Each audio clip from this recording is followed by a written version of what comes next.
여러분 안녕하십니까? 수요 잡담 시간이 돌아왔습니다. 오늘은 온라인 성서 공부 106번째 시간입니다. 그리고 정말 다 죽이라고 명령했을까? 라는 주제로 얘기하는 10번째이자 이 주제의 마지막 시간이 되겠습니다. 지난 10차례에 걸쳐서 구약 성서 신명기, 여호수아 그리고 사사기에 기록되어 있는 약속의 땅에 이스라엘 백성들이 들어가면 거기 살고 있는 종족들을 모두 몰살해라. 그리고 땅을 차지하라. 라는 명령. 그리고 그 명령이 그대로 실행됐다고 기록되어 있는 여호수아서. 그리고 사사기 일부. 여기 나와 있는 소위 가나안 정복 전쟁에 관한 얘기를 했습니다. 근데 이 정복 전쟁이라는 것이 어쩔 수 없이 살인을 하게 돼 있습니다. 전쟁이니까요. 전쟁이니까 살인하게 돼 있죠. 근데 전쟁이라는 것은 군인과 군인들이 싸우는 그런 일입니다.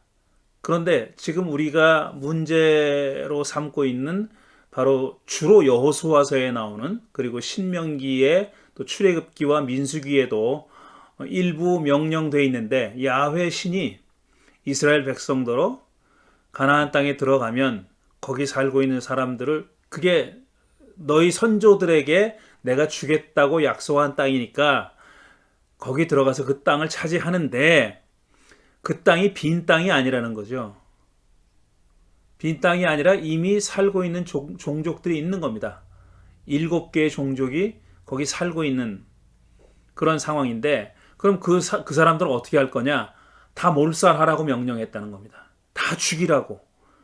그러니까 전쟁에서 군인들만 죽이는 게 아니라 그러니까 남자 장정들만 죽이는 게 아니라 남녀노소를 불문하고 다 죽이라는 얘기입니다. 그러니까 사람들은 다 죽이라는 거예요. 갓난아기도 이제 태아에 있는 아기까지 다 죽이라는 거예요. 그리고 어떤 데 보면은 짐승들까지도 적이라고 돼 있어요. 그러니까 전리품을 챙기지 말아라 하는 겁니다. 자, 그런 명령이 과연 그런 명령과 그 명령을 실행했다고 하는 이 성서의 기록을 구약 성서의 기록을 우리가 어떻게 읽어야 될까 하는 그런 문제의식을 가지고 오늘로 10차례 10번에 걸쳐서 얘기를 해온 겁니다. 지난주에 얘기했던 것만 잠깐 복습을 하고 오늘 할 얘기를 마저 하도록 하겠습니다. 자, 지난번에는 어떤 얘기를 했냐면은 그 앞에 지난번 말고 그 지난번에는 2차례에 걸쳐 가지고 그동안 6차례에 걸쳐서 얘기해왔던 내용을 차근차근 복습했습니다. 오늘 처음 들으시는 분이나 아니면은 그 내용을 다시 한번 되새겨 보고 싶으신 분은 6회와 7회 아니죠. 7회와 8회 7회와 8회를 보시면 됩니다. 7회 8회를 보시고 그 다음에 이제 복습을 마치고 지난번에 이제 새로운 내용을 우리가 살펴봤는데 지난번에 했던 내용은 뭐냐면은 이 가나안 정복 전쟁이라고 하는 거 주로 여호수아서에 기록되어 있는 가나안 정복 전쟁이라는 것은 일종의 전쟁 역사입니다. 전쟁 이야기죠. 전쟁에 관한 이야기입니다. 근데 좀 특별한 전쟁이죠. 보통 전쟁은 이제 사람들끼리 군인들끼리 싸워서 승패를 결정하는 거죠. 그런데 이 여호수아서가 전하고 있는 가나안 정복 전쟁은 야훼 신이 직접 싸운 걸로 되어 있습니다. 특별히 여리고성을 점령했을 때 같은 이야기는 이스라엘 사람들은 전투 행위를 하지 않았어요. 야훼 신이 성벽을 무너뜨렸고 거기 있는 사람들을 다 몰살시키는 그런 직접 야훼 신이 전투에 임했던 이야기입니다. 그러니까 가나안 정복 전쟁은 물론 모든 전쟁이 다 그러진 않았어요. 가나안을 정복하기 위해서 치렀던 모든 전쟁이 다 이스라엘 사람들은 군인들은 다 손 놓고 있고 야훼 하나님이 직접 싸운 건 아닙니다. 그런데 가장 모델 케이스가 된다고 할 수 있는 여리고성을 점령했을 때는 이스라엘 사람들은 정말 아무런 전쟁 행위도 행하지 않은 거죠. 이걸 학자들은 야훼 전쟁이라고 불렀습니다. 야훼가 직접 전쟁했다는 거죠.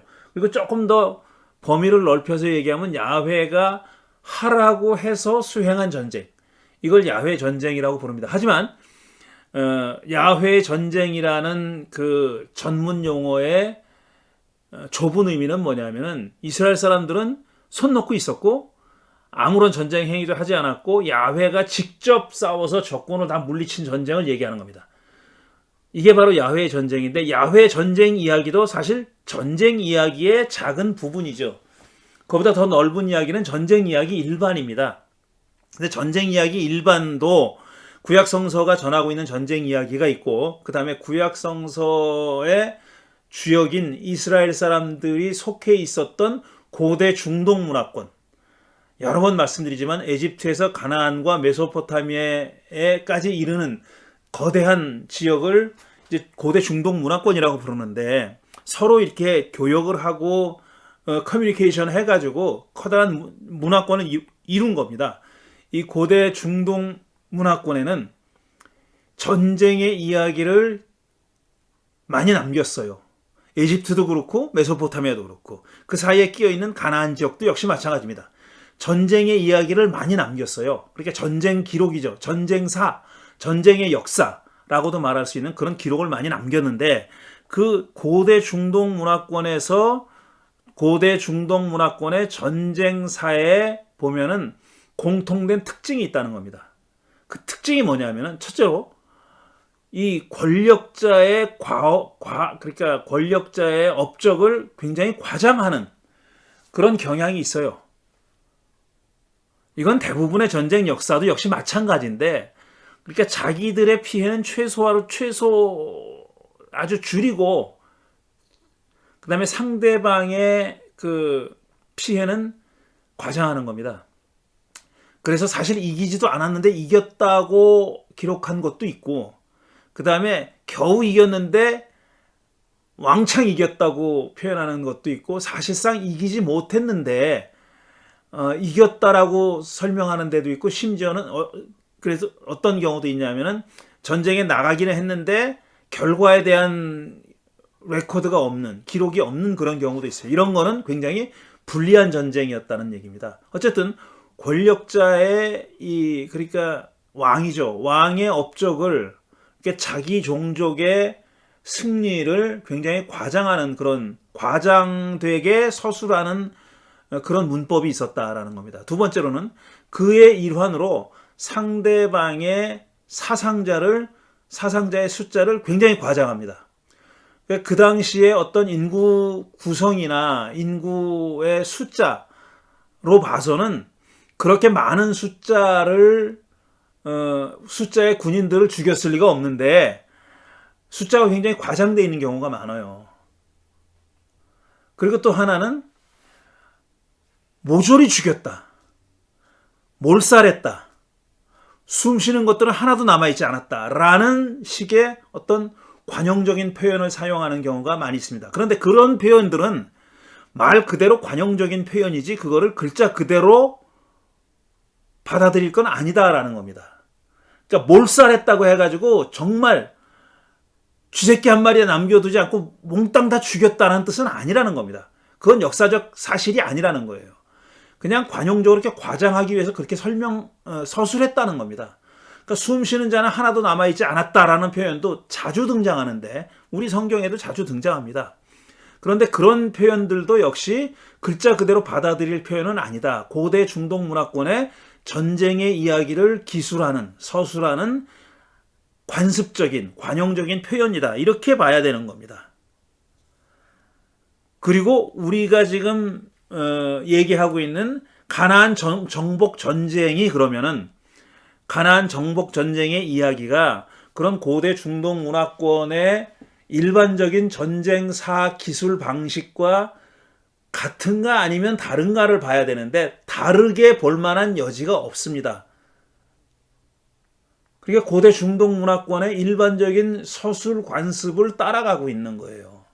다시 말씀드려서 구약성서가 여호수아가 특히 여호수아나 뭐 사무엘서가 한 사람도 남김없이 싸그리 죽였다라든지 아니면 어린아이들까지도 여자들까지도 죽였다라든지 아니면은 숨 쉬는 자는 하나도 남아있지 않았다라는 표현 역시 고대 중동 문화권의 전쟁사를 기술하는 방식을 따른 거다. 이렇게 봐야 된다는 얘기입니다.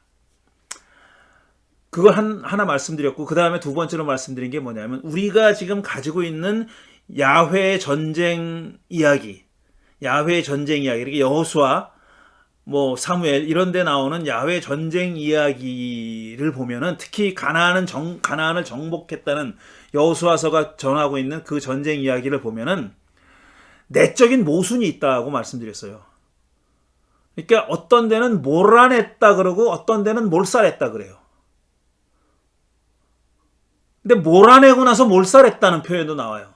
그러니까 몰아냈으면 다 몰아낸 건데 몰살했다는 말이 왜 나오나?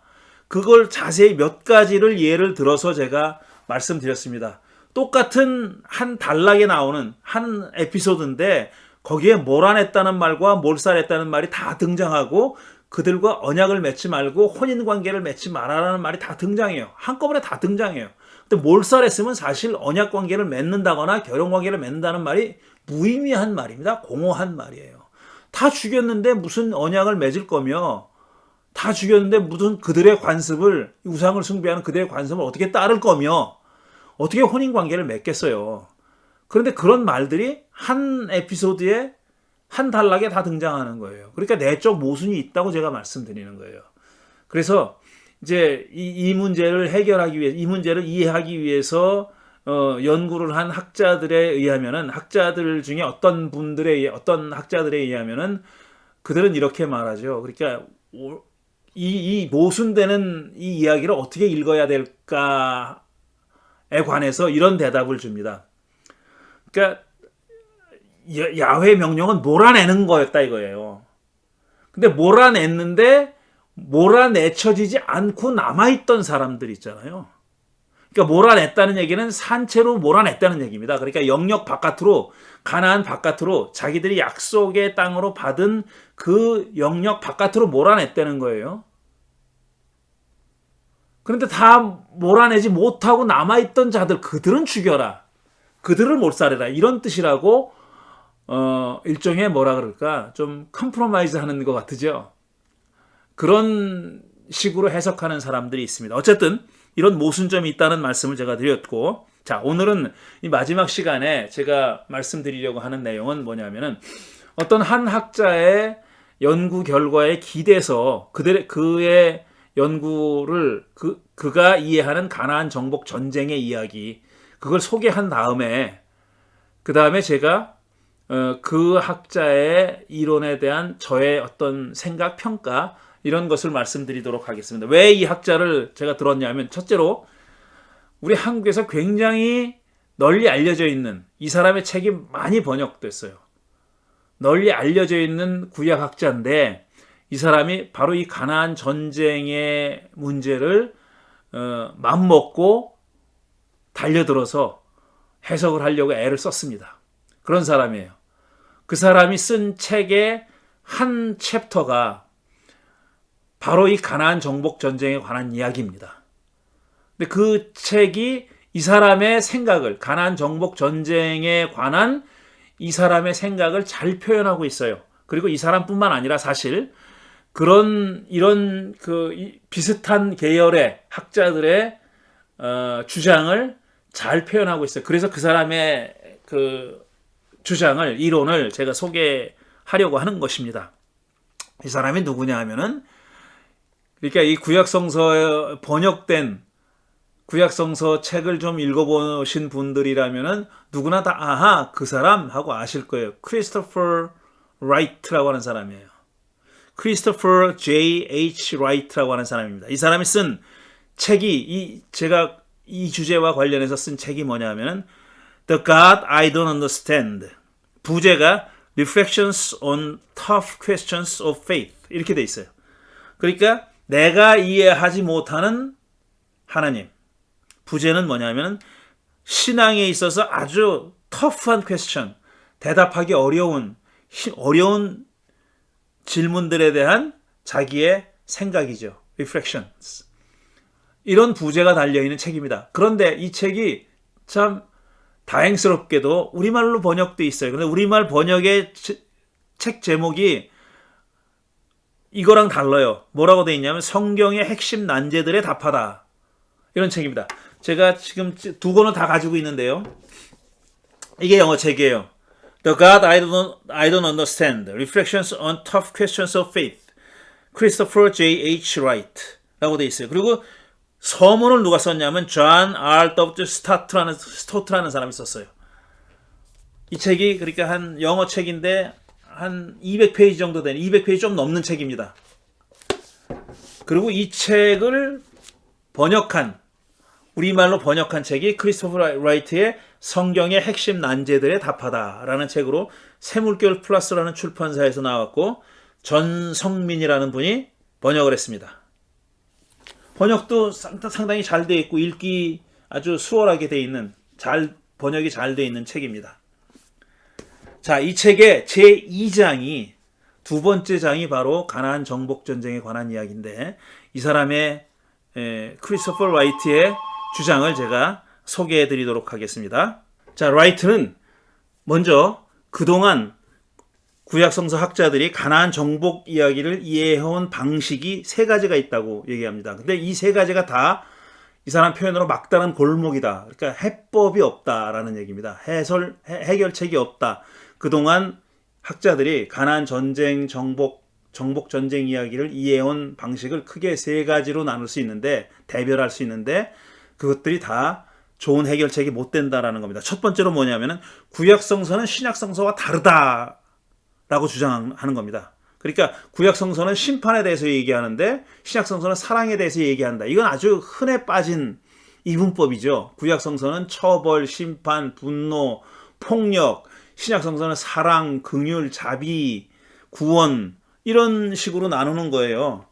근데 이렇게 구약성서와 신약성서는 다르고 구약성서는 어쩔 수 없다 이런 얘기입니다. 신약에 와서 다 극복된다 이렇게 얘기하는 거죠. 그러나 이런 해결책에 대해서 라이트는 그렇지 않다고 얘기합니다. 그건 아주 틀린 해결책이다 라고 얘기하면서 첫째로 구약성서에도 하나님을 심판의 주로만 얘기하는 게 아니라 하나님을 사랑의 하나님, 구원의 하나님으로 얘기하는 구절들이 얼마든지 있다 하는 겁니다. 사실 분량으로 따지면은 심판보다 구원이 더 많다라는 거예요. 그 분량으로 보면은 뭐 양적으로만 얘기할 건 아니지만 분량으로 보면은 구약성서의 하나님도 심판과 처벌과 분노보다는 긍휼과 사랑의 하나님으로 묘사되고 표현된 데가 더 많다는 겁니다. 예를 들어서 이 라이트가 몇 가지 예를 드는데 그 중에 하나가 출애굽기 34장 6절부터 7절, 6절과 7절인데요. 이렇게 돼 있어요. 주님께서 모세의 앞으로 지나가시며 선포하셨다. 주는 자비롭고 은혜로우며 노하기를 더디하고 한결같은 사랑과 진실이 풍성한 하나님이다. 수천 대 이르기까지 한결같은 사랑을 베풀며 악과 허물과 죄를 용서하는 하나님이다. 그러나 나는 죄를 벌하지 않은 채 그냥 넘기지는 아니한다. 아버지가 죄를 지으면 본인에게뿐만 아니라 3, 4대 자손에게까지 벌을 내린다 이랬어요. 벌을 내린다는 구절이 뒤에 있어요. 하지만 죄를 지으면 그렇게 된다는 거고 근본적으로 기본적으로 하나님은 노하기를 더디하고 자비롭고 은혜롭고 한결같은 사랑과 진실이 풍성한 그런 하나님이다라고 서술하는 구절이죠. 또 한 군데를 더 드는데 시편 103편 8절부터 14절을 듭니다. 이렇게 돼 있어요. 주님은 은혜롭고 자비롭고 은혜로우시며 노하기를 더디하시며 사랑이 그지없으시다. 지금 읽은 출애굽기 34장과 비슷한 얘기죠. 두고두고 꾸짖지 않으시며 노를 끝없이 품지 않으신다. 꾸짖기는 하는데 두고두고 꾸짖지 않고 그 다음에 노를 품기는 하는데 끝끝내 그걸 노를 품고 있지는 않는다라는 얘기입니다. 우리 죄를 지은 그대로 갚지 않으시고 우리 잘못을 저지른 그대로 갚지 않으신다. 만일 우리가 죄 지은 대로 징벌을 받았다면 나만 할 사람이 없다는 얘기죠. 그대로 그렇게 갚지 않는다는 얘기예요. 하늘이 땅에서 높음같이 주님을 두려워하는 사람에게는 그 사랑도 크시다. 동이 서에서부터 먼 것 같이처럼 우리의 반역을 우리에게서 멀리 치우시며 부모가 자식을 가엾게 여기듯이 주님께서는 주님을 두려워하는 사람을 가엾게 여기신다. 주님께서는 우리가 어떻게 창조되었음을 알고 계시기 때문에 우리가 한갓 티끌임을 알고 계시기 때문이다. 이렇게 얘기합니다. 이렇게 구약성서도 사랑의 하나님에 대한 서술, 묘사가 넘치도록 풍성이 있다는 겁니다. 그러니까 이런 이분법, 구약의 하나님은 징벌, 분노, 폭력, 신약의 하나님은 긍휼, 자비, 사랑, 이런 이분법은 더 이상 통하지 않는다. 이건 해결책이 되지 못한다라는 얘기입니다. 그 다음에 두 번째, 그러면서 예를 든 게 또 신약성서에도 하나님이 사랑의 하나님만으로 나타나는 건 아니다. 그렇게 서술되거나 묘사되는 건 아니다. 그러니까 신약성서의 하나님도 화를 내고 벌을 주고 징벌을 한단 말이야. 심판을 하신다. 이렇게 얘기하면서 든 구절이 히브리서 10장 26절부터 31절이에요. 이렇게 돼 있어요. 우리가 이건 구약성서 어느 구절보다, 그러니까 구약성서가 징벌과 심판을 얘기하는 어느 구절에 못지않은 그런 무서운 그런 서술입니다. 우리가 진리에 대한 지식을 얻은 뒤에도 짐짓 죄를 짓고 있으면 속죄의 제사가 더 이상 남아있지 않습니다. 그러니까 진리에 대한 지식을 얻었는데도 불구하고 또 여전히 죄를 짓고 있으면 그 어떤 속죄 제사도 의미가 없다. 효능이 없다라는 얘기입니다. 남아있다고 예상할 수 있는 것은 무서운 심판과 반역자들을 삼킬 맹렬한 불뿐입니다. 그런 사람에게 남아있는 것은 뭐냐? 이런 징벌이다. 라는 것. 그것도 가혹한 징벌이다. 얘기합니다. 모세의 율법을 어긴 사람도 두세 증인의 증언이 있으면 가차없이 사형을 받는데 하나님의 아들을 짓밟고 자기를 거룩하게 해준 언약의 피를 대수롭지 않게 여기고 은혜의 성령을 모욕한 사람은 얼마나 더 무서운 벌을 받아야 하겠는가를 생각해 보십시오. 이거 겁주는 말이죠. 겁주는 말이에요. 원수를 갚는 것은 내가 할 일이니 내가 갚아주겠다고 말씀하시고 또 주님께서 그의 백성을 심판하실 것이다 하신 분을 우리는 알고 있습니다. 하나님이 이런 하나님이다라는 겁니다. 살아계신 하나님의 징벌하시는 손에 떨어지는 것은 무서운 일입니다. 그러니까 조심하라는 얘기입니다. 그러니까 가다듬으라는 얘기입니다. 생활을 가다듬고 신앙을 돈독히 하라는 얘기예요. 안 그러면은 진리에 대한 지식을 얻은 뒤에도 여전히 죄를 짓고 있는 사람은 이런 징벌하시는 심판하시는 하나님의 손에 넘어간다. 이렇게 얘기하고 있는 겁니다. 자, 이런 얘기를 했어요. 그러니까 구약과 신약을 심판과 구원이라는 이분법으로 나누는 그런 것은 잘못이다라고 라이트가 든 이야기 중에 첫 번째가 구약에도 사랑의 하나님을 묘사하는 구절이 많다. 그리고 신약에도 징벌하시는, 그것도 가혹한 징벌을 하는 하나님에 대한 서술이 얼마든지 있다. 이 두 가지. 그다음에 세 번째로 뭐냐면은 신약은 구약 이야기를 받아들인다라는 겁니다. 그러니까 신약 자체가 구약을 부정하지 않아요. 심지어 예수님도 구약을 부정하지 않았습니다. 구약의 말씀, 하나님의 율법 한 점, 1.1획도 다 버려지지 않는다 그랬어요. 그렇게 말씀하셨잖아요. 그러니까 신약성서는 어디를 봐도 구약을 부정하는 그런 대목은 없습니다. 구약은 쓸데없다라든가 효력이 없다라든가 이렇게 얘기하는 데가 없어요. 근데 우리 개신교인들은, 특별히 그리스도인들 중에서 개신교인들은 소위 이신칭의 때문에 믿음으로 의롭다함을 얻는 거지 우리가 무슨 율법의 행함으로 얻는 것이 아니다라는 그런 그 중요한 신앙 고백이긴 하지만 그걸 오해해서 그러면 뭐 율법도 다 소용없고 착하게 사는 것도 다 소용없고 의롭게 살려고 하는 것도 다 소용없다. 오로지 믿음만 있으면 된다. 그런 것과 무관한 믿음이 따로 있는 것처럼 마치 그렇게 생각하는데 그거는 아니다라는 겁니다. 신약성서는 구약성서를 그대로 받아들이고 있다. 그리고 구약성서의 하나님을 그대로 받아들이고 있습니다. 그리고 예수님의 하나님이 누구냐 하면은 바로 구약성경의 하나님이에요. 플라톤의 하나님도 아니고 그리스 철학의 신도 아니에요. 예수 그리스도의 하나님은 바로 구약성서의 하나님입니다. 그런 점이고요. 자, 그 다음에 이제 두 번째로 이제 이분법적으로 나누는 것이 첫 번째 막다른 골목이라면 두 번째 막다른 골목을 두 번째 해결책은 뭐냐면은 가나안 정복 전쟁을 이해하려고 했던 기존 학자들의 해결책 가운데 두 번째 해결책은 뭐냐면은 이겁니다. 대량 학살은 사실상 하나님의 명령이 아니었는데도 이스라엘 사람들이 그렇게 잘못 이해하고 실행한 것이다. 이렇게 설명한다는 거예요.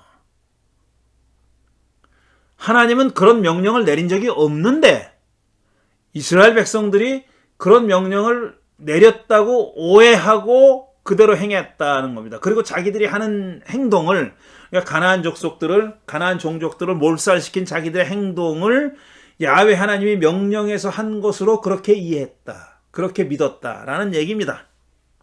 그러니까 이거는 가나안 종족을 죽인 일과 하나님을 떼어놓으려는 시도입니다. 하나님은 그렇게 명령한 적이 없다는 거예요. 떼어놓으려는 시도고요.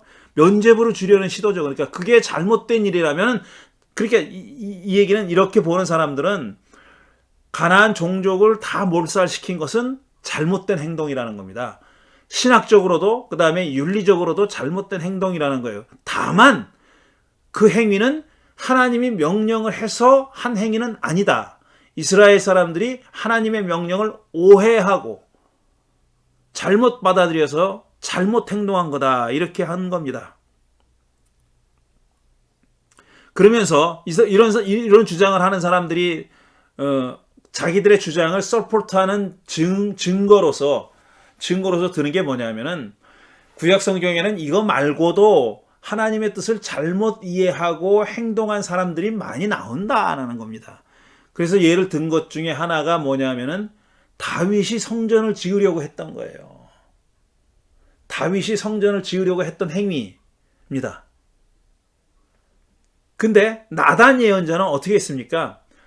다윗 왕이 나단에게서 물어봤죠. 성전을 지으려고 합니다. 그랬더니 왕께서 원하시는 대로 하십시오 그랬잖아요.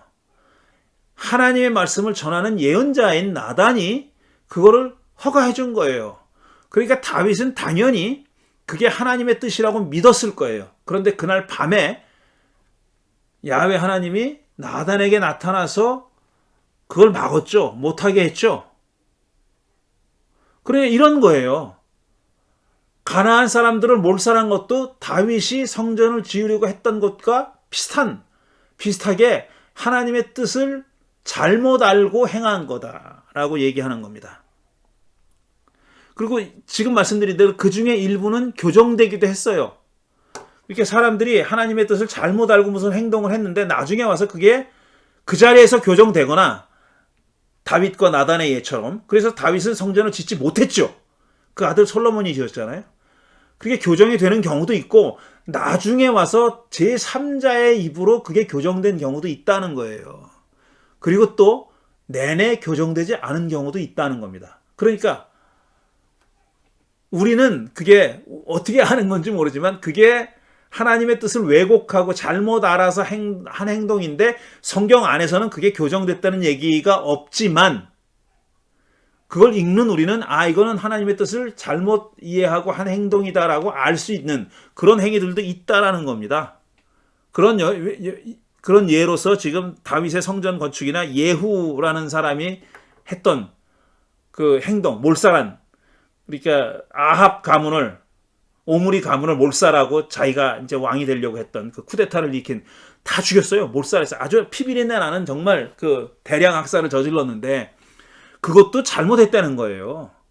예후가 자기는 하나님의 뜻이라고 생각하고 이렇게 했는데 그건 맞아요. 그러니까 오므리 왕가를 심판하려고 했던, 아합 왕을 심판하려고 했던 건 맞아요. 하지만 그 행위는 과도했다는 겁니다. 지나쳤다는 거예요.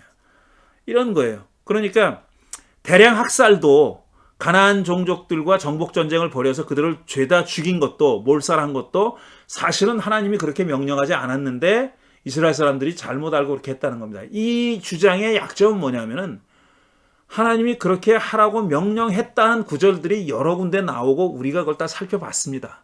그건 어떻게 이해할 거냐 하는 겁니다. 그건 우리가 어떻게 봐야 될 거냐 하는 그런 문제가 있는 거죠. 그 다음에 세 번째로는 가장 쉬운 해결법입니다. 정복 전쟁의 이야기를 실제로 역사상에서 벌어진 일이라고 생각하지 않고 알레고리로 해석하는 겁니다. 실제로는 그런 일이 일어나지 않았는데 어떤 영적인 가르침을 전하기 위해서 만들어낸 이야기다. 그렇게 보는 겁니다. 실제로는 그러니까 가나안 사람들과 총칼이 맞부딪히는 전쟁을 한 게 아니라 영적인 전쟁을 벌였고 그 다음에 영적인 전쟁을 벌이라고 알레고리적으로 해석하라고 만들어낸 이야기다. 이런 뜻입니다. 이거는 뭐 저는 일고의 가치도 없는 얘기라고 생각해요. 자, 이런 그 크리스토퍼 라이트는 아직까지 이 정복 전쟁의 이야기를 해석해온 학자들의 해석을 세 가지로 나눠서 지금 말씀드린 대로 세 가지로 나눠. 첫 번째는 그러니까 뭡니까? 이분법적으로 나누는 거죠. 그 다음에 두 번째로는 실제로 하나님의 명령이 아니었는데 이스라엘 사람들이 오해한 거다라고 본 거고, 세 번째로는 뭐냐면은 알레고리다 이렇게 본 겁니다. 이거 다 사실 옳지 않은 해석이다라는 겁니다. 이 크리스토퍼 라이트는 그렇게 보고요. 자기는 어떻게 해석하느냐 하는 것에 대한 얘기를 하고 있어요. 그러면서 역시 가나안 전쟁을 바라보는 세 가지 틀을 소개합니다. 자기의 관점이에요. 그러니까 이 라이트의 저자의 이 책의 저자 크리스토퍼 라이트의 관점입니다. 이 사람은 이런 세 가지 틀로 가나안 전쟁, 정복 전쟁 이야기를 해석한다라고 얘기하는 겁니다. 첫째로 구약성서 전체 이야기의 틀 안에서 이해해야 된다. 그러니까 가나안 정복 전쟁 이야기만 톡 끄집어내서 그것만 가지고 얘기할 게 아니라 구약성서 전체의 이야기의 틀 안에서 봐야 된다라는 겁니다. 아주 좋은 말처럼 들려요. 아주 그럴듯한 말처럼 들려요. 근데 실제로는 어떤지 그게 문제죠. 전체의 틀 안에서 보존했는데 누가 싫다 그러겠어요. 좋은 말이지 당연히. 맞는 말이지. 그런데 그 틀이라는 게 전체의 틀이라는 게 어떤 거냐라는 거죠. 자, 그러면서 이 사람이 첫 번째로 드는 게 뭐냐면은 고대 전쟁 문화와 수사라고 제가 적었는데 이겁니다. 제가 말씀드린 거 바로 전주에 말씀드린 겁니다.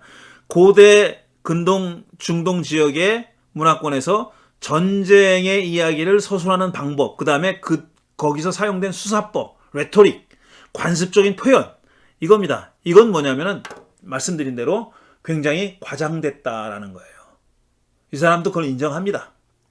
그리고 정복전쟁, 가나안 정복전쟁을 서술하는 그 서술에도 이런 그 고대 중동 문화권의 서술 방식이 그대로 사용됐다라고 인정하고 있어요. 특히 이 양반은 헤렘이라고 하는, 헤렘은 사실 우리가 몰살이라는 의미로 사용하고 있는 거죠. 이 터부라는 뜻도 되고 여러 가지 뜻이 있는데 이거는 사실상 첫 번째는 제사에 사용되는 말입니다. 헤렘은 하나님께 전적으로 바친다 이런 뜻이에요. 그 헤렘에 대해서 이제 얘기해야 되는데 이 헤렘에 대한 이야기도 시간이 흐르면서 달라졌다는 얘기를 해요.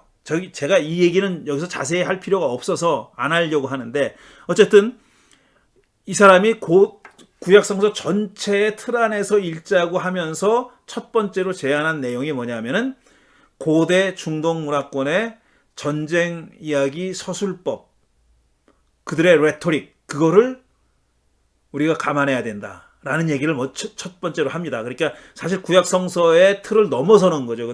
고대 중동 문화권의 프레임을 생각해야 된다는 거죠. 그런 얘기입니다. 그 다음에 두 번째로는 뭘 얘기하냐면은 가나안 전쟁의 이야기는, 가나안 정복 전쟁의 이야기는 구약성서에 등장하는 다른 전쟁의 이야기와는 다른 아주 독특하고 제한된 서술이다 이겁니다. 다른 전쟁의 이야기는 이런 식으로 서술되어 있지 않다는 거예요.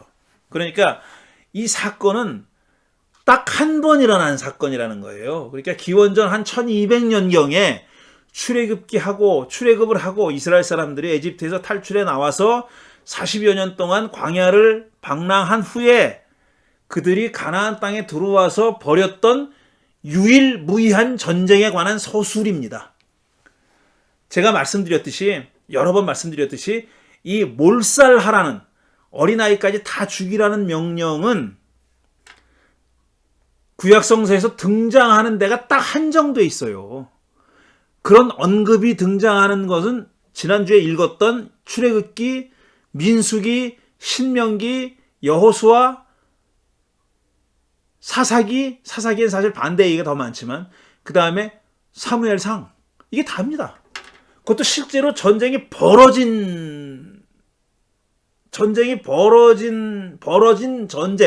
벌어졌던 전쟁의 이야기를 전하는 것은 여호수아하고 사무엘상밖에 없어요. 그 전에 나오는 책들은 그렇게 하라는 얘기. 실제로 그런 일이 벌어진 게 아니라 그렇게 하라는 얘기고요. 그 다음에 사사기도 그런 얘기는 없어요. 벌어진 얘기가 아니에요. 거기에 대한 어떤 그 평가? 가나안 정복 전쟁에 대한 평가? 어세스먼트가 있는 거죠, 거기에. 그리고 또 하나 그런 일이 벌어졌다고 보도하는 데가 사무엘상 15장이에요. 사울이 아말렉 사람들과 했던 전투. 그게 전부 답니다.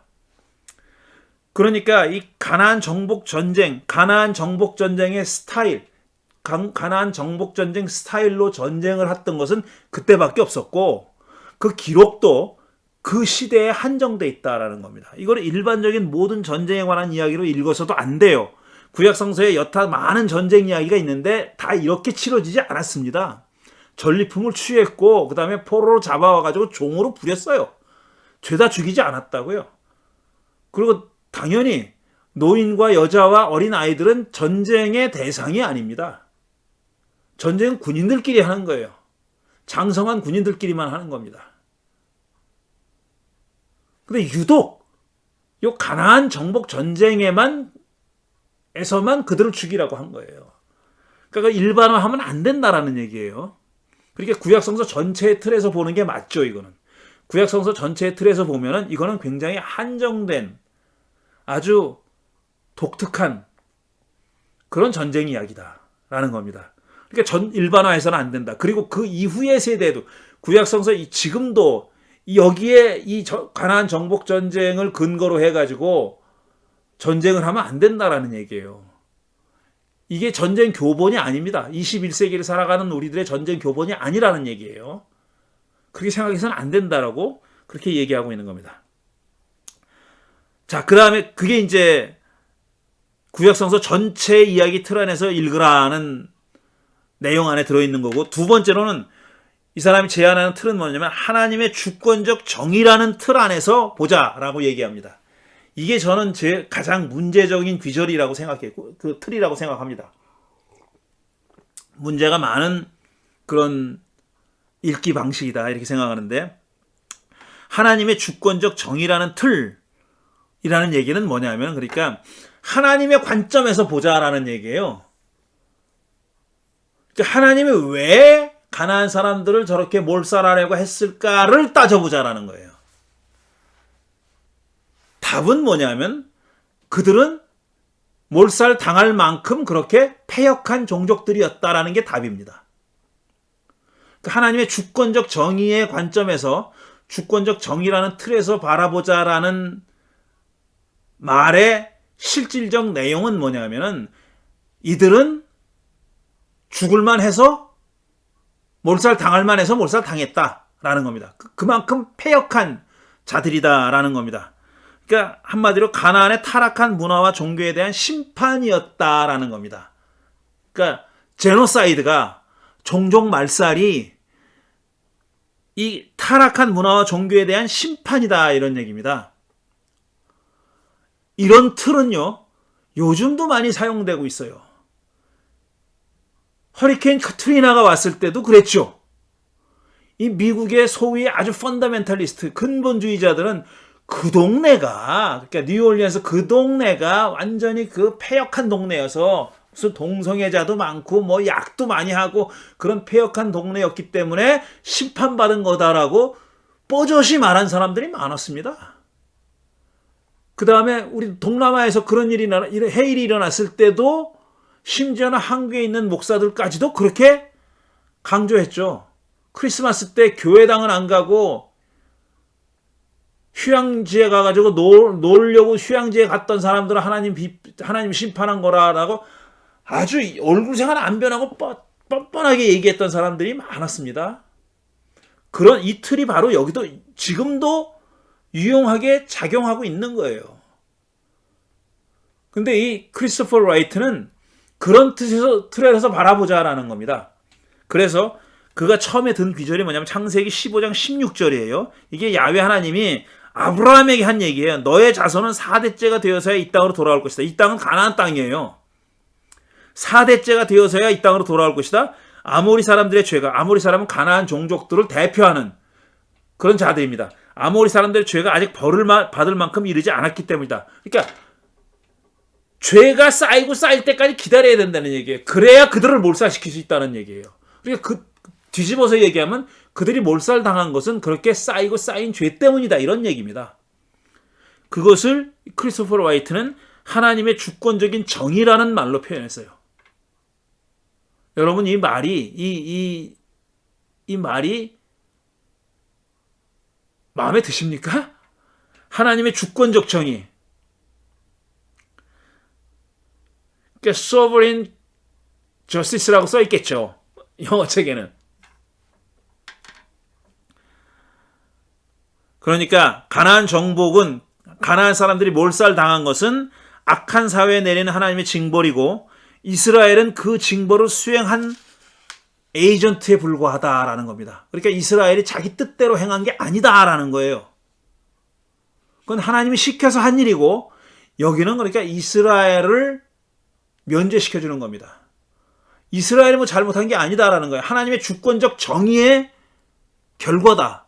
하나님이 주권적 정의를 실현한 결과다라는 거예요. 이스라엘은 단지 그 에이전트였을 뿐이다. 그것도 아주 수동적인 에이전트죠. 이들이 나가서 싸운 게 아니니까. 하나님이 직접 전투에 개입해가지고 몰살시켰다는 거 아니에요. 쫓아내는 것도 하나님이 쫓아낸 거고 몰살하는 것도 하나님이 몰살했다는 겁니다. 이스라엘 사람들은 다만 그냥 수동적인 에이전트에 불과했다라는 얘기입니다.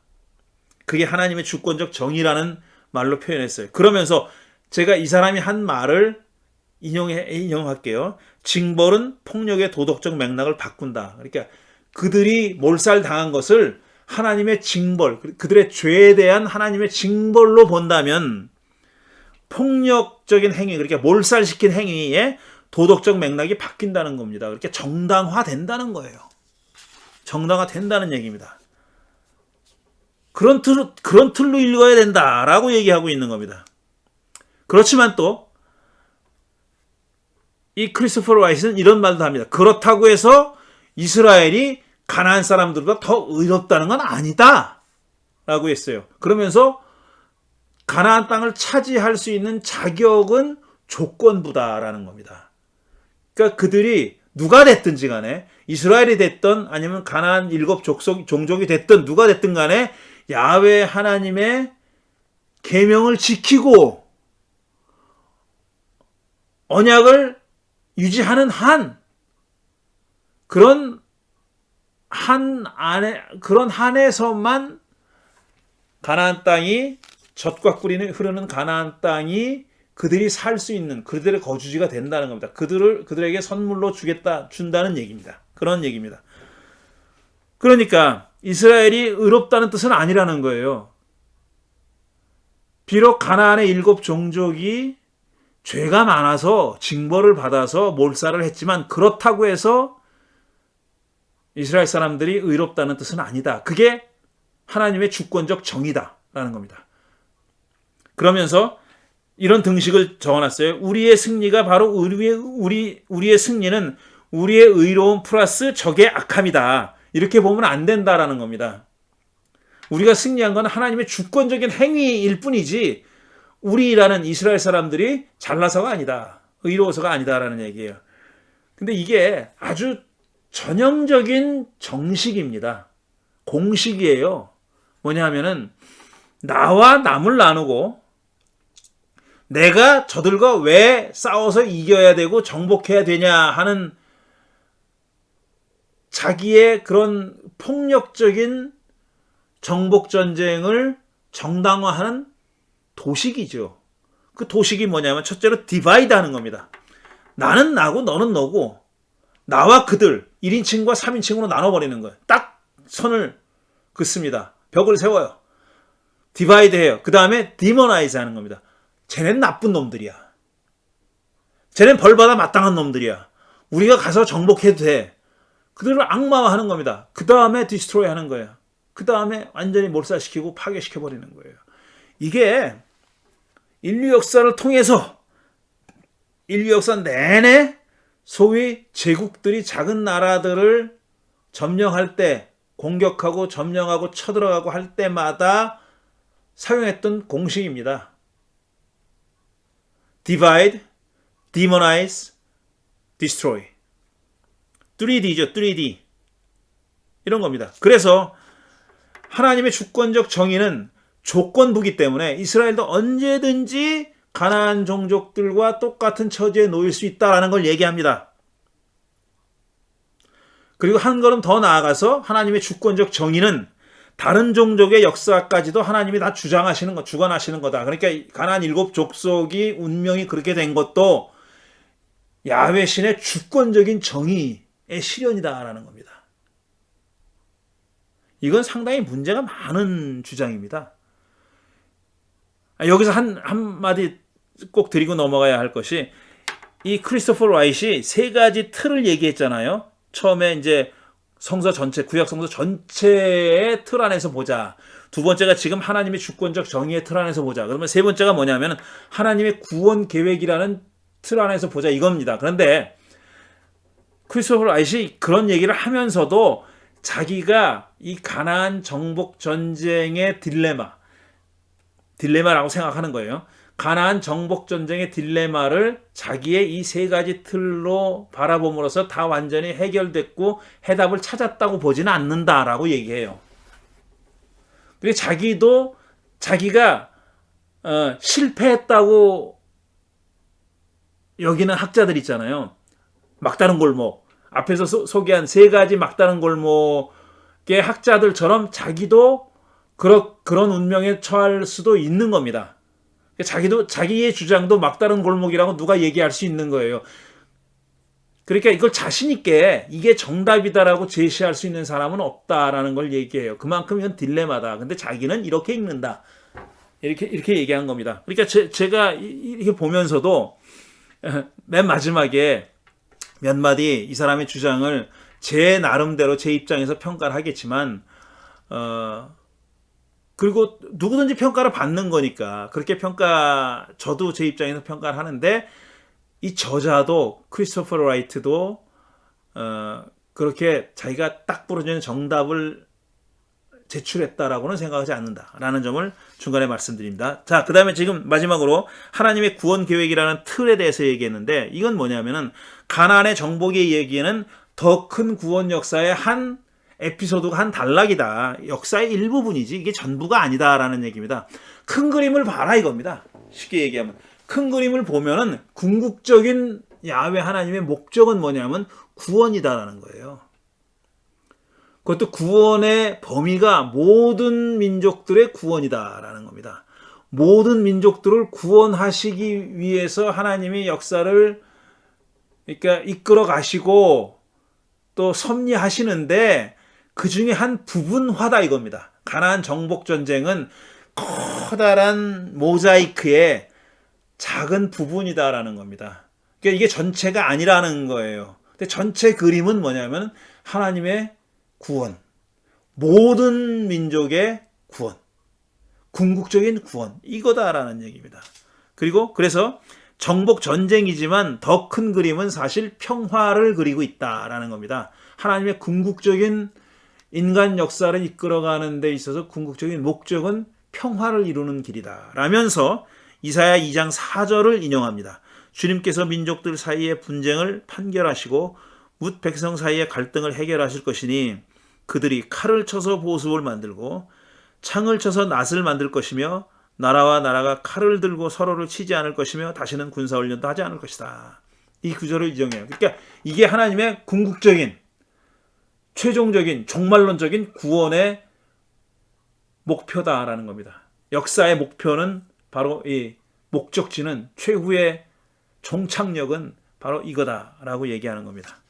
그리고 두 번째로 궁극적인 목표는 평화고, 그 다음에 그 평화가 이루어지는 범위는 모든 민족이다 이겁니다. 야훼는 궁극적으로 모든 종족에게 복을 주시려는 것이고, 가나안 정복 이야기는 그 계획의 일부다라는 겁니다. 그러니까 모든 종족에게 복을 준다는 말은 죄를 저지르는 집단이나 개인도 용서해 준다는 그런 뜻이 아니에요. 그걸 묵과한다는 뜻이 아니다라는 겁니다.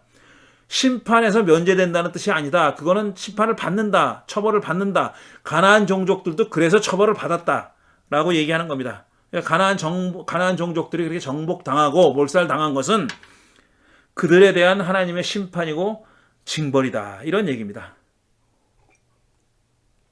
이게 크리스토퍼 라이트이 이 책에서 주장하는 내용이 한 7, 80페이지 정도 되는 것 같아요. 그 챕터 2가 한 7, 80페이지 되는 그 아주 임팩트가 있게 아주 잘 요약을 해가지고 서술한 그런 책입니다. 자, 그러면은 이 사람의 주장에 대해서 저는 어떻게 생각하냐. 제가 이 주제를 가지고 단행본을 쓸 계획을 가지고 있다고 여러 번 말씀드렸잖아요. 근데 저는 이 크리스토퍼 라이트를 비롯해가지고 여러 사람의 아직까지 이 가나안 정복 전쟁의 이야기를 전문적으로 다룬 학문적으로 다른 여러 권의 책들을 지금 섭렵하고 있습니다. 지금도 조금 더 이렇게 범위를 넓혀서 보고 있는데 딱 정복 전쟁이라고 하는 좁은 그런 주제만이 아니라 구약성서가 하나님을 어떻게 그리고 있는지, 그 다음에 우리가 이해하기 힘든, 받아들이기 힘든 하나님의 모습들, 그 중에 하나잖아요, 이게. 그 하나님의 모습들이 묘사되어 있는 그런 구절들을 그런 이야기들을 우리가 어떻게 이해해야 될 것인지 하는, 그러니까 좀 더 범위 넓은 범위의 이야기들을 지금 조사하고 연구하고 리서치하고 있거든요. 책을 쓰려고. 근데 이 사람의 이 크리스토퍼 라이트의 책에 대한 저의 생각은 이렇습니다. 첫째로 복음주의 구약학자로서 가나안 정복의 문제를 어떻게 다뤄야 할 것인가에 대한 고뇌가 느껴집니다. 그러니까 이 크리스토퍼 라이트를 비롯해가지고 소위 말해서 복음주의권에 있는 사람들, 그리고 또 여기서 또 한 가지, 이 정복 전쟁을 정말 머리띠 매고 질근 동여 매고 이걸 내가 파봐야 되겠다라고 파고 들어간 사람들 있잖아요. 파고 들어간 구약학자들 중에서는 복음주의권 학자들이 많습니다. 그러니까 상대적으로 보수권에 있는 학자들이 많아요. 그리고 그들의 책을 출판한 출판사들도 존더반이나 뭐 IVP나 뭐 또 뭐죠? 그 다음에 저기도 있지 또 출판사 이름이 생각이 안 나네. 그게 보수주의권의 출판사에서 이런 책들을 여러 권 냈어요. 물론 폴트리스 같은 그런 중도적인 입장을 가지고 있는 출판사도 낸 책이 있습니다. 폴트리스도. 그 에릭 사이월트라는 사람의 책은 다 폴트리스에서 나왔어요. 근데 대부분 이 책도 마찬가지입니다. 이 책도 존 더반에서 나왔어요. The God I Don't Understand 이 책도 크리스토퍼 라이트의 원서도 존 더반에서 나왔어요. 아주 보수적인 출판사에서 나온 책들이 훨씬 더 많아요.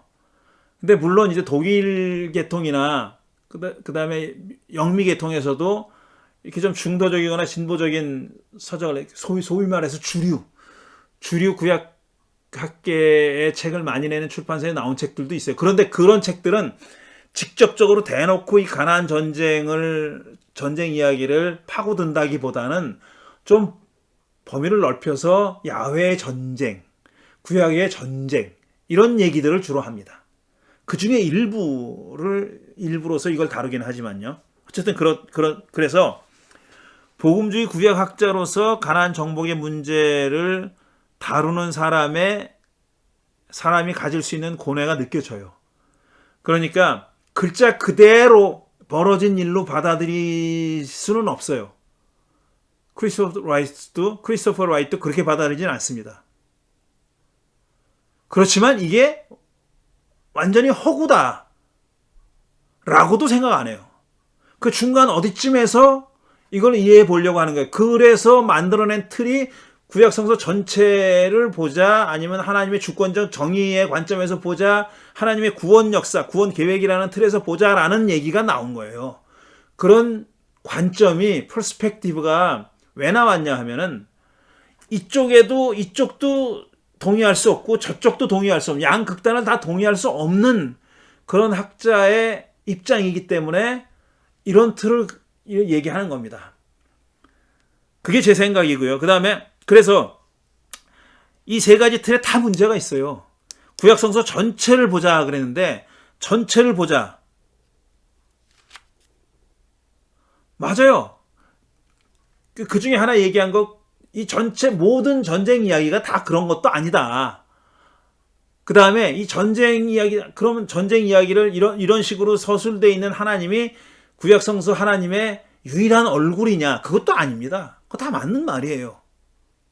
전체의 틀에서 봐야 되는 건 맞아요. 그 다음에 하나님의 주권적 정의의 틀에서 보자는 얘기인데, 이거는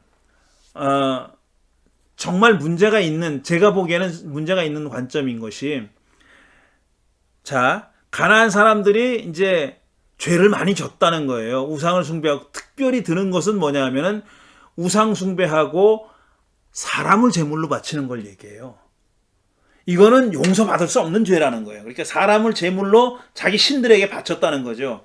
바알이니 몰록이니 하는 신들에게 이 가나안에 사는 종족들은 인신 제사를 드렸다는 거예요. 그거는 야훼 신이 도저히 묵과할 수 없는 죄라고 얘기합니다.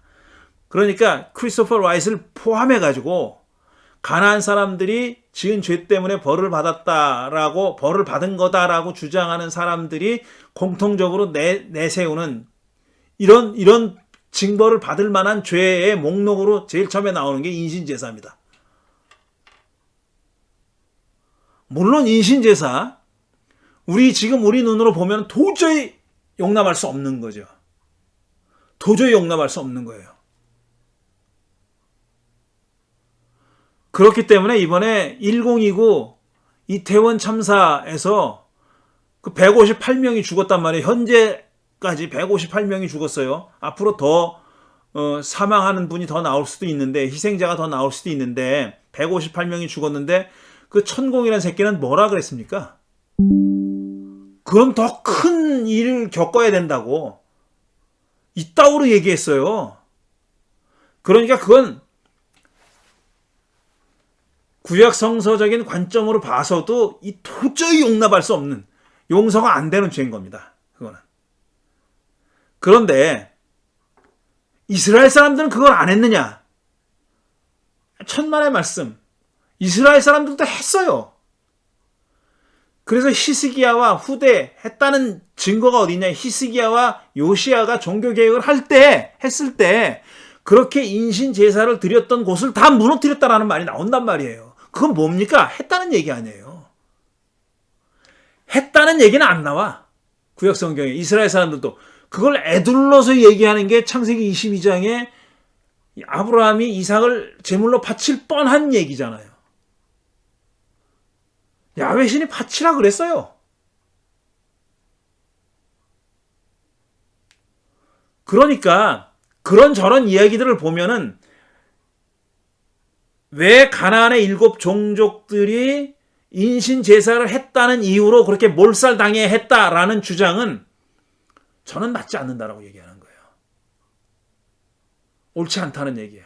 그러면은 야훼를 그렇게 명령을 한 야훼, 나중에 철회하긴 했지만 그렇게 명령한 야훼는 떳떳하냐?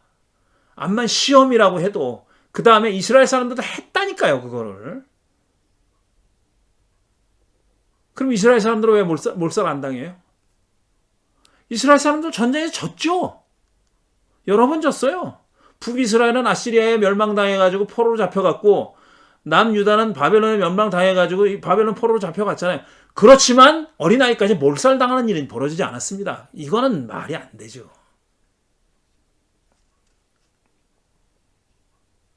하나님의 구원 계획이라고 했는데 큰 그림은 구원이다. 근데 가나안 사람들은 그중에 부분화다. 이거는 가나안 사람의 입장이 아닌 다른 사람의 입장에서는 이렇게 말할 수 있죠. 근데 가나안 사람의 입장에서는 그렇게 말할 수 없는 거죠. 그래서 제가 이 크리스토퍼 라이트의 이 이야기 주장을 잘 보면서 가장 크게 느낀 문제는 이겁니다. 제가 느낀 큰 문제점은 구약과 이 신약의 예도 많이 들어요. 신약 얘기도 많이 합니다. 그런데 구약 성서, 신약은 관두고 구약 성서 안에서도 여러 번 한 얘기인데요. 하나님에 대한 생각이 시대마다 다 다릅니다. 똑같지 않아요. 이스라엘 사람들의 하나님에 대한 생각이, 인식이 똑같지가 않아요. 출애굽했을 때와 그 다음에 포로로 잡혀갔을 때 똑같은 야훼의 이름을 부르고 제사를 드리고 예배를 드리고 기도를 했지만 그들이 머릿속에 상상하고 있는 야훼의 상이 모습이 다릅니다. 자기들이 믿는 야훼 신이라고 믿는 그 신의 어떤 성격, 본질이 달라요. 그걸 섞으면 안 돼요. 그걸 섞으면 오고 잡탕이 되는 거예요. 어떤 시기에 그들은 야훼 신을 이렇게 믿은 거예요. 그러니까 그 가나안 정복 전쟁의 시기에 이스라엘 사람들이 야훼를 어떻게 믿었느냐. 그리고 또 더 엄밀하게 말하자면 가나안 정복 전쟁의 이야기를 서술했을 때 서술했던 역사가의 시대, 그러니까 그 신명기 역사서라면은 기원전 7세기, 6세기를 얘기하는 거예요. 기원전 7세기, 6세기는 그 일이 일어났다고 생각되는 기원전 1200년 때하고 500년 이상 떨어져 있는 겁니다. 그러니까 그 일이 벌어졌다고 생각되는 시대와 그 일이 벌어졌다고 기술했던, 서술했던 시대와는 500년 이상의 격차가 있어요. 그런데 이때 그 일이 벌어졌다고 믿어졌던 때 그 사람들이, 자기의 선조들이, 그러니까 기술했던 사람들의, 서술했던 사람들의 선조들이 야훼 하나님을 어떤 분으로 믿었느냐 하는 것을 이들이 정확하게 알았을까? 이걸 따져 물어야 되죠. 그게 정확하게 반영돼 있을까? 과연? 기원전 6세기, 7세기에 6세기에 신명기 역사가가 이 가나안 정복 전쟁의 이야기를 썼을 때 그들은 자기들이 믿고 이해했던 하나님의 상을 500년의 시간을 뛰어넘어 그들에게 투사하진 않았을까라는 질문을 반드시 던져야 된다는 겁니다. 반드시 던져야 된다는 것. 그런데 이 크리스토퍼 라이트의 서술은 그런 고려가 없어요. 그런 고려가 없고 그냥 나중 시대에 나와 있는 그 나중 시대 훨씬 후세대의 기술과 이게 막 섞여 있어요. 짬뽕돼 있어요. 이걸로 이걸 해석하고 이걸로 이걸 해석하고 이런 식으로 섞여 있어요. 그렇게 하면 안 되죠. 그러니까 단적으로 이겁니다. 가나안 정복 시대에 기원전 1200년경에 13세기, 기원전 13세기에 이스라엘 사람들이 가나안을 지금 차지하려고 들어갔을 때 그들이 믿었던 야훼, 그들이 믿었던 야훼 하나님이 과연 크리스토퍼 라이트이 생각했던 식으로 주권적 정의를 실현하는 하나님으로 믿었을까? 그들이 하나님, 야훼 하나님의 원대한 구원 계획을 염두에 두고 있었을까? 저는 그렇다고 생각하지 않습니다. 지금 크리스토퍼 라이트이 얘기한 거는 그 훨씬 후대의 이야기입니다. 후대 사람들이나 이런 개념이 있었던 거예요. 하나님의 주권적 정의라느니, 하나님의 원대한 구원 계획이라느니, 모든 사람을 구원하시려 하신다느니, 뭐 이런 거 있잖아요. 이런 거는 가나안 정복 전쟁을 실제로 치렀던 그 사람들의 머릿속에는 그런 생각이 없었어요. 근데 그걸로 어떻게 그것만 가지고 가나안 정복 전쟁의 이야기를 이해할 수 있겠냐고요. 그렇지 않다는 겁니다. 물론 제가 이런 문제 제기한다고 해가지고 제가 답을 가지고 있는 건 아니에요. 제가 가나안 정복 전쟁을 치렀던 사람들의 하나님 상을 몰라요. 저도 알 수가 없어요. 아마 아무도 모를 거예요. 왜냐, 우리가 가지고 있는 거는 훨씬 후대의 기록밖에 없으니까, 그들이 남긴 게 아니니까 우린 모른다고요. 그러나 그 차이가 있다는 것만은 염두에 두고 이해하려고 해야 되는 거죠. 그런 점에서 이 아주 정말 컴팩트하게 잘 서술한 다른 어떤 책들, 길게 서술한 책들 못지않게 잘 서술한 한 챕터로 서술한 그런 책이긴 하지만 제가 보기에는 이런 문제점이 있다라고 본 겁니다. 자, 그럼 이 가나안 정복 전쟁의 이야기, 정말 다 죽이라고 명령했을까 주제의 이야기는 이것으로 마치겠습니다. 그리고 오늘 못다한 얘기는 지금 10번에 거쳐서 했지만 못다한 얘기는 한 7, 8개월만 기다려 주십시오.